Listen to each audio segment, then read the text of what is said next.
Welcome back to ABC7 News at 7, and we're continuing to follow the aftermath of Hurricane Ian. And as of now, many of you have seen the damage that this hurricane caused all over the Suncoast, specifically south of us in Lee County. And joining us now is Blake Fitzpatrick, the owner of Sunshine Movers. He's joining us from the phone, and Blake has been helping people get out of their homes that are flooded. Narisa? Yeah, so I know, Blake, you just spent the day in Arcadia. What did you see firsthand? How are you and your team helping out? Yeah, I mean, the drive out there alone was already tough. Lots of flooding, people on kayaks in their backyards. But what we did today was out in Arcadia. Peace River is rising. I understand it's the highest it's ever been since 1912. And what we did for a client today is as the river continues to rise, they basically needed to get everything out of the first floor in anticipation of that river flooding their first home of their home, the first floor of their home. And then today also on top of that, we've seen a lot more calls coming in, people trying to get items packed out and removed and salvage what they can, with the waters pouring in and things like that. And I think as the weekend comes through and Monday comes in, there's going to be even more of these calls. People just trying to get the stuff out of the house, damaged roofs, trying to save what they can. It's pretty tough to see, but that's the best thing that we can do is get in there and help them out. And we're keeping our guys busy with it. In fact, a lot of our guys don't even have power right now. So what we actually did was we're paying our guys time and a half to make sure that we can take care of these clients and try to do the best that we can with what we've got. Like, what are you actually doing? Do you get in there and move pretty quickly trying to save their valuables and get paperwork? What's the plan? Yeah, so what we do is we go in, we pack everything into boxes, take out the furniture, and we basically take it to storage. We store the items for them. This way they can get contractors lined up, the repairs done, and then, of course, when everything is repaired, we bring the stuff back. In some cases, if the items are wet, we'll even take them back to our warehouse, let them dry out, do what we can. And, yeah, just try to salvage what we can for them. Right now, actually, for the home that we packed out in Arcadia, they're hoping that the water doesn't come into their home. So what we did for them is we put it in the truck, and it's actually sitting on the truck now. And if possible, we're going to bring it back out there. And worst case scenario, if the water pours into the house, we're just going to have to store the items until the repairs are done.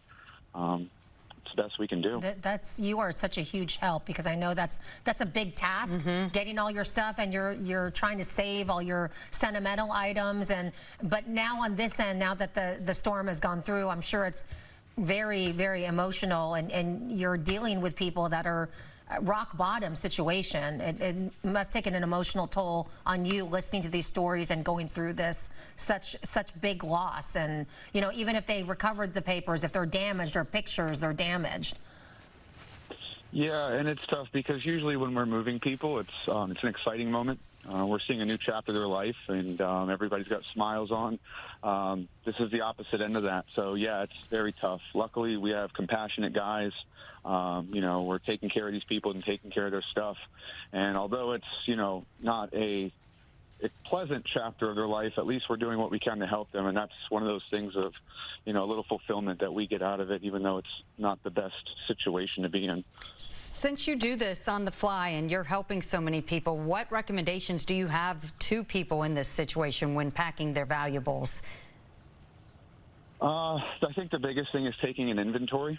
A lot of people, it's everything is going on quick, trying to at least eyeball and catch the most important things, the documents, papers, because if we inventory this and we label that box or those items, when it comes down the road, you'll be able to easily locate them rather than digging through things. So I think as people move forward, it's identifying those items and putting them to the side, and that way they can be properly inventoried and not just scurrying through and packing everything all together in one. Right. Oh, that's the biggest thing, I think. That's good advice, yeah, because you definitely need that paperwork first. You forget what you pack and what box it's in. And you start thinking, oh, I found kitchen stuff in here and this. Even if it says office, like where are those papers from the office? This is all good advice and things you don't think about. You guys are angels coming in to help these folks, so kudos to you guys. Thank you. Thank you, Blake. We appreciate it. Blake Fitzpatrick from Sunshine Movers of Sarasota. You know, we're talking about inventory. You know, I take pictures, but after all this, I think every time when we buy a TV or so I'm gonna save the receipt, because I think Bob or somebody said we did a save the last receipts. Night. I'm gonna put the receipts all in a folder. Me too. I've never done that before, and I thought, what a great idea. When you buy something, take a picture of the item and the receipt and file it away. And put it in your doing that moving forward. and all in one place. So when this does happen, you say, I have the receipts, and you can get the same TV or the same whatever toaster oven, because that's also, I heard, a hassle. So easy to do. If you just have a picture and they can't tell what kind of model it is, they may be like, replace. yeah, and if it's a more expensive one, you spent money on that. So we want to get what you lost. I've learned a lot. I have, from yeah, this definitely. Moving forward, yep. All right.